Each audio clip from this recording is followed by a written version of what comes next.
She came back as a CEO and found the forgotten hero who once carried her through fire. Evelyn Carter hadn't been back in 25 years. The black iron gates creaked open as her driver stopped the car. Beyond them stood the house that once held her nightmares and her last miracle, peeling white paint, broken shutters, a place the world had forgotten, just like the girl she used to be. Now she was CEO of Carter Dynamics, worth billions, feared in boardrooms across 3 continents. But the moment her heels touched the cracked stone path, her chest tightened. This was where the fire happened. She remembered smoke swallowing the hallway, her mother screaming, the ceiling collapsing, and then dark arms lifting her through the flames, a voice she never forgot. "Hold on, baby girl, I got you," Evelyn swallowed. The city council planned to demolish the house next week. She bought the property quietly, telling no one why. She took a breath and unlocked the front door. The door opened slowly. The house smelled of old wood and rain. Evelyn called silence, then she heard movement. A figure rose from the living room chair, tall, broad shoulders, silver hair beneath a worn military cap. Her breath stopped. The man turned toward the light, black skin marked with scars, one eye slightly clouded. A faded army jacket hanging loose on his frame. He froze. "So did she? You shouldn't be here," he said quietly. Evelyn's knees nearly gave out. That voice, time collapsed. "It's you," she whispered. The soldier, his jaw tightened. "I'm no soldier anymore." She stared at him, heart pounding. The man who had carried her out of hell was living in her abandoned childhood home. They sat across from each other at the old kitchen table. "I thought you were dead," Evelyn said. He gave a humorless smile. "Some days I wish I was."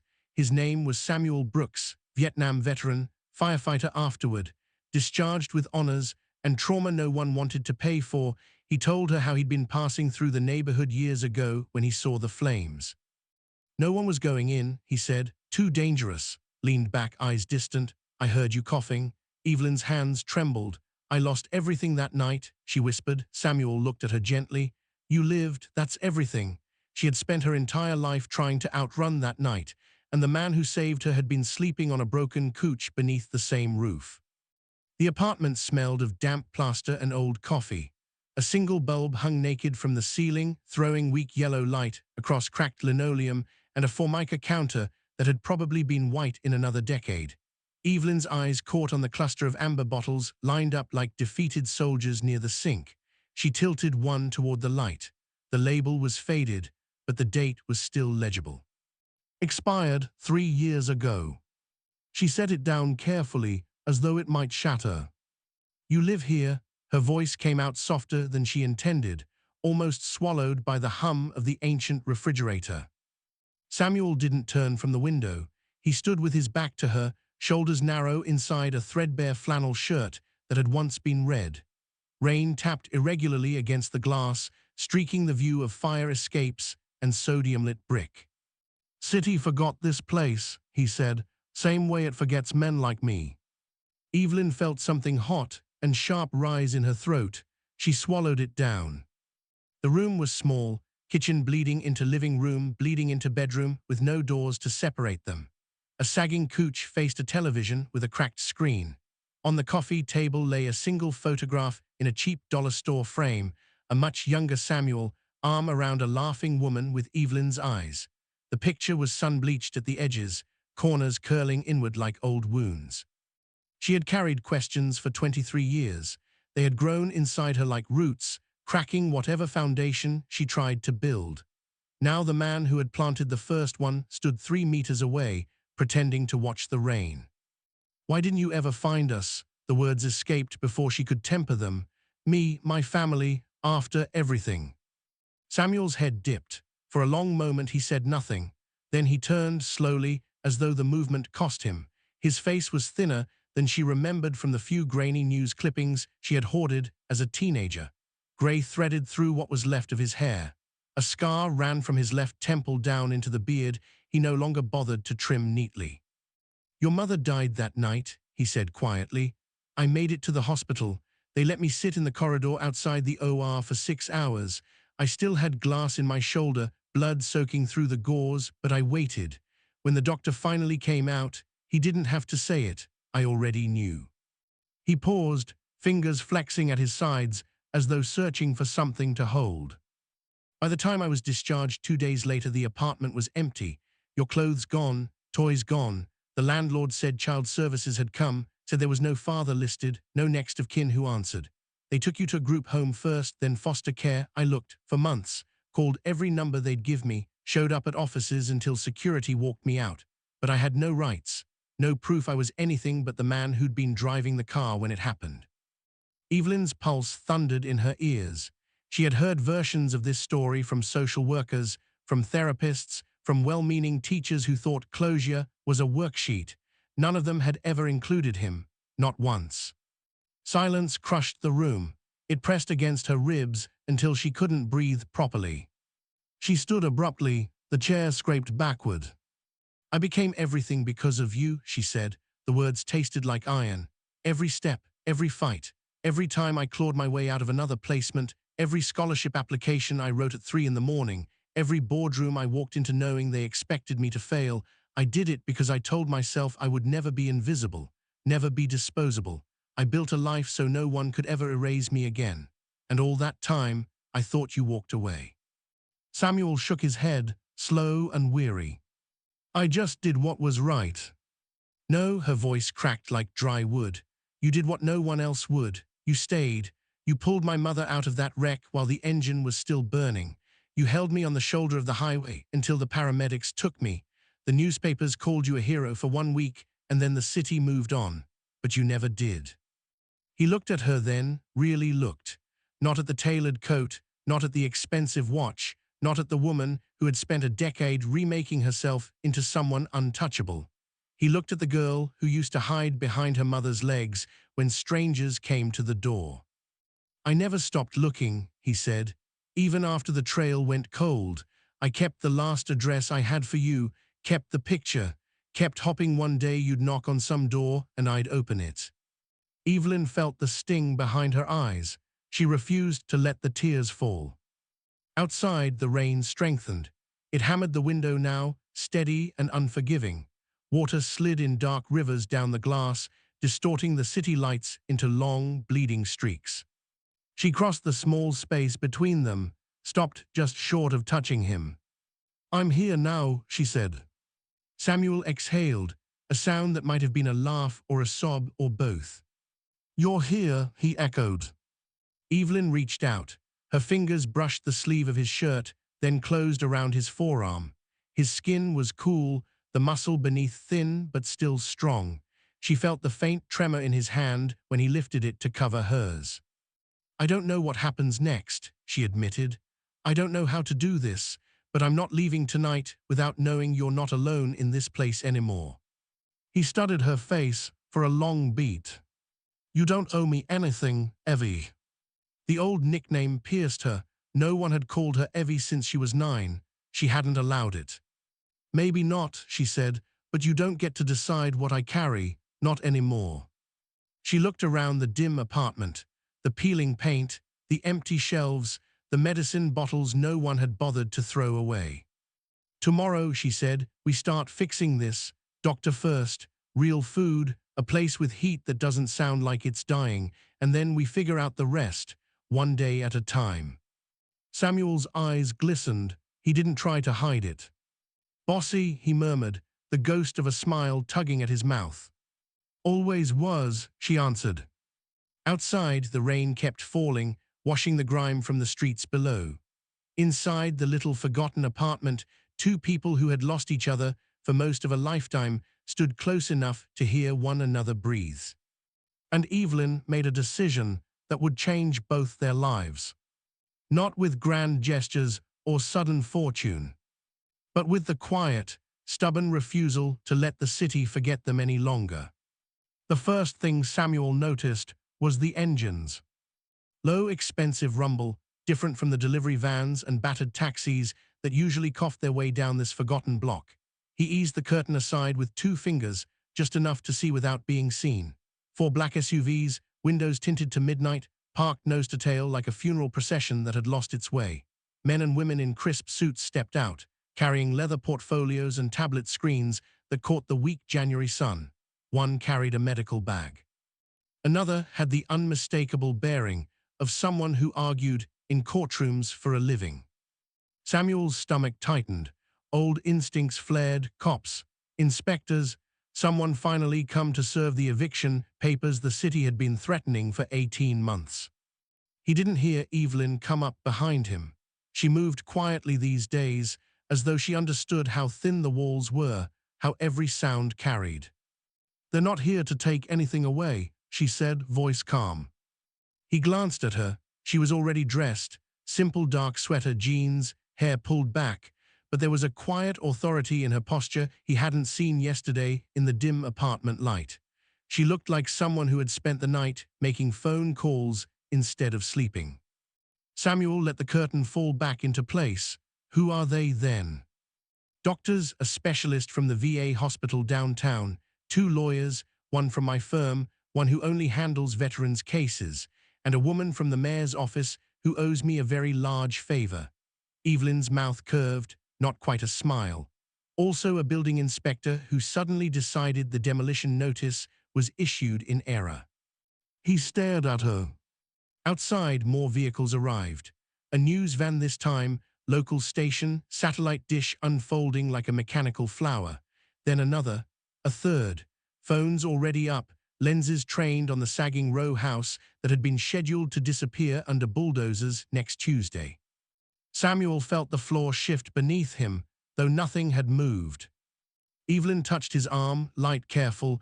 "Come outside when you're ready, or stay here, your choice. But they're waiting for you, not me." He swallowed. His throat felt lined with sandpaper. "What did you do?" "Used what I have," she said simply. "Money, names, leverage, the things I spent 20 years collecting so no one could ever make me small again." She paused. "And I used them for the one person who never once made me feel small." They stepped onto the cracked concrete stoop together a few minutes later. The cold bit at Samuel's ears. He hadn't worn a proper coat in years. The old field jacket he pulled on smelled faintly of motor oil and mothballs. Cameras flashed the moment his boot touched the bottom step. He flinched, pure reflex, but didn't retreat. A tall woman in a navy coat approached first, hand extended. "Mr. Callahan, Dr. Nadia Rehman, Chief of Geriatrics at St. Luke's. We'd like to do a full workup today, blood work, imaging, whatever you need. No cost, no paperwork you have to chase." Behind her, a man in his 50s wearing a veteran's service pin on his lapel stepped forward. "Frank Morales, Veterans Pension Advocate. I've already pulled your file. The Army lost your commendation paperwork in 3, conveniently after the inquiry closed. We're reopening it. Back pay, full disability rating, the works, should be processed within 90 days. Samuel's gaze flicked to Evelyn. She stood a half step behind him, arms folded, expression unreadable. But her eyes, those were blazing. The building inspector cleared his throat. "Demolition order has been rescinded, pending structural reassessment. Cities allocating emergency preservation funds. We are turning the whole property over to a non-profit veterans housing trust. Restoration starts next month. It'll be a refuge, 6 transitional units, communal kitchen, counseling space, named after you, if you'll allow it." Samuel's knees felt liquid. He gripped the rusted railing. A microphone appeared, local reporter, young, respectful. "Mr. Callahan, the city is calling this a long overdue correction. How does it feel to have your actions finally recognized?" He opened his mouth. Nothing came out at first. Then Evelyn spoke, voice clear enough to carry over the murmur of the small crowd. "When I was 9 years old, a drunk driver crossed the median on Route 17. My mother died on impact. This man," she gestured towards Samuel without looking away from the camera, "pulled her from the wreckage while gasoline was leaking. He held me on the shoulder of the road, singing the same stupid lullaby she used to sing, until help came. The newspapers called him a hero for 6 days. Then the headlines moved on. He never did." She turned to Samuel then, eyes shining but steady. "He never did." A hush fell over the street. Even the camera shutters seemed to pause. Samuel's voice, when it came, was rough. "I just did what was right." Evelyn shook her head once. "No, you did what almost no one else would. You ran into fire when everyone else ran away. And when the world walked away from a terrified little girl, you kept looking for her long after everyone told you to stop." She faced the cameras again. "So today, the world stops walking away." Maury flashes. Someone started clapping, slow at first, then others joined. Not polite applause, something rower, grateful. Samuel felt heat behind his eyes. He hadn't cried in public since the funeral he couldn't afford to attend. He didn't hide it now. Evelyn slipped her hand into his, cold fingers, firm grip. He didn't pull away. Later, after the doctors had drawn blood in the living room and the lawyers had spread documents across the scarred kitchen table, after the news crews packed up and the SUVs pulled away one by one, Samuel stood at the window again. The street was quiet once more, just wet pavement and the slow drip from fire escapes. Evelyn came up beside him, two chipped mugs of instant coffee in her hands. She passed him one. He took it, held it like something fragile. Why, he asked again, quieter this time. You could have just sent money, a check. You didn't have to turn the whole damn city upside down. She looked out at the grey morning. Because power is only useful when you aim it at the right target, she said. I spent years aiming it at survival, at winning, at never being hurt again. But last night, for the first time, I realized I could aim it somewhere else. She met his eyes. At the man who taught me, without ever saying a word, that running into fire is sometimes the only honorable thing left to do. Samuel's throat worked. He looked down into the coffee, then back at her. You're staying, he asked, not quite believing it. I'm staying, she said, until this place looks like a home again, until you believe you deserve it, and maybe longer. Outside, the first patch of sunlight broke through the clouds, touching the wet bricks with gold. For the first time in decades, Samuel didn't draw the curtain. He let the light stay. Months had slipped by like pages turning in a book no one had expected to finish. January's raw cold had given way to the soft green of spring, then the heavy bloom of summer, and now early autumn painted the city in amber and rust. The row house on the narrow, once forgotten street no longer looked like it was waiting for the wrecking ball. It stood renewed. Fresh grey paint covered the brick, crisp and even. The windows, new, double-glazed, stood open to catch the breeze, white curtains stirring gently. The porch had been rebuilt. Solid oak steps, white railings, a pair of rocking chairs that someone had painted navy blue. In the tiny front yard, lavender and dahlias nodded in the October wind, their scent mingling with wood smoke from somewhere down the block. A low wrought iron fence framed it all, more symbolic than protective. Beside the heavy black door hung a simple brass plaque, letters cut deep and filled with black. BROKS House. No one left behind. Not Evelyn's surname, her mother's maiden name. A deliberate choice made one rainy afternoon over coffee and blueprints, a way of bringing back the woman who used to dance in the kitchen while dinner burned, who braided Evelyn's hair with clumsy fingers and called her my fierce girl. The name felt like a hand reaching across time. Inside, the house breathed differently now. The cramped layout had been opened where structurally possible. The first floor flowed, living room into dining into kitchen, one long space warmed by honey-colored hardwood and soft overhead lights. A 12-foot farmhouse table dominated the center, scarred from years of other lives, sanded and oiled until it glowed. Chairs didn't match and no one cared, ladder backs, upholstered armchairs, a couple of sturdy stools. On the walls hung a growing gallery, framed portraits of the residents, past and present. Beneath each, name, branch, years served, and when they chose, a single line of truth. Lost a leg in Fallujah but found brothers here. Served 22 years, still serving coffee. PTSD doesn't shout every day anymore. From the back room came laughter, low, easy, the kind that builds slowly and lingers. 5 men and 1 woman sat in a loose circle on comfortable second-hand chairs. One read aloud from a dog-eared copy of the things they carried, voice steady but thick with recognition. Others listened, nodded, interrupted with a wry comment or a shared memory. Samuel sat among them, not presiding, just present. He wore a clean grey Henley, sleeves pushed to the elbows. His shoulders had filled out, color had returned to his face. When he laughed now, the sound came from deep in his chest. Evelyn stood in the wide doorway, arms loosely folded, watching. She had landed at dawn after 16 hours in the air, Singapore to Dubai to here. Another deal closed, another headline, Brooks Group acquires majority stake in Asia-Pacific Energy Consortium.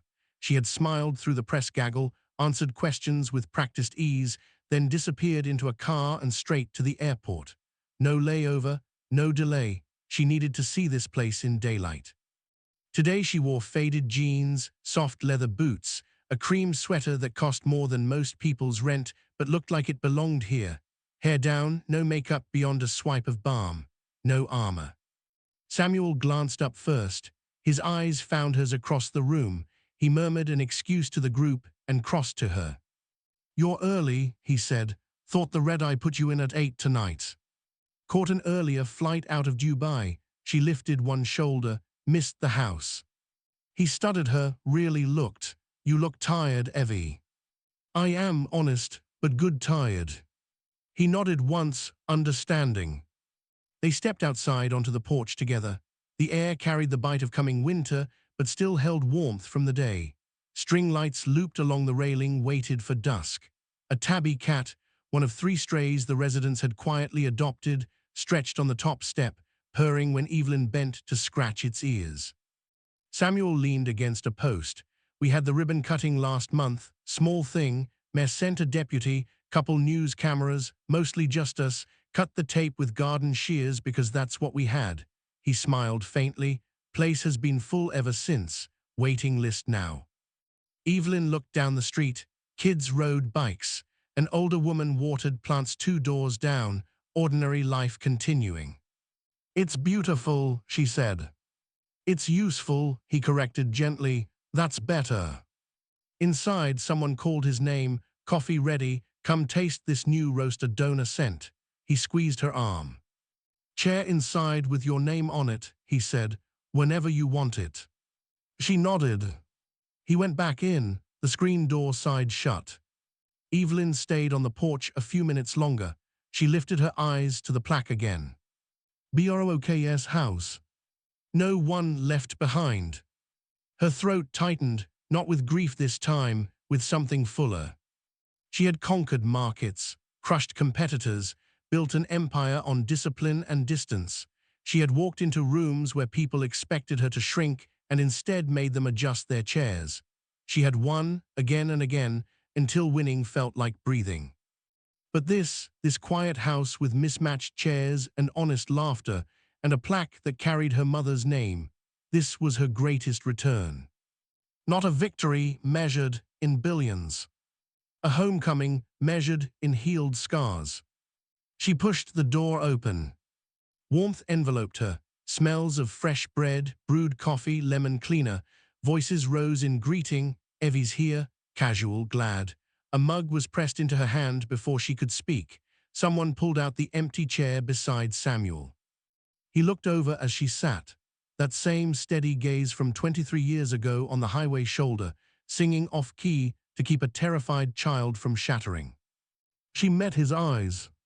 "You came back," he said, quiet, certain. She smiled, small, real. "So did you." The group conversation flowed around them. Stories, jokes, plans for next week's barbecue, ordinary things made extraordinary by the simple fact they were shared. Outside, the sun dipped lower. The string lights flickered on, soft golden dots against the coming dusk.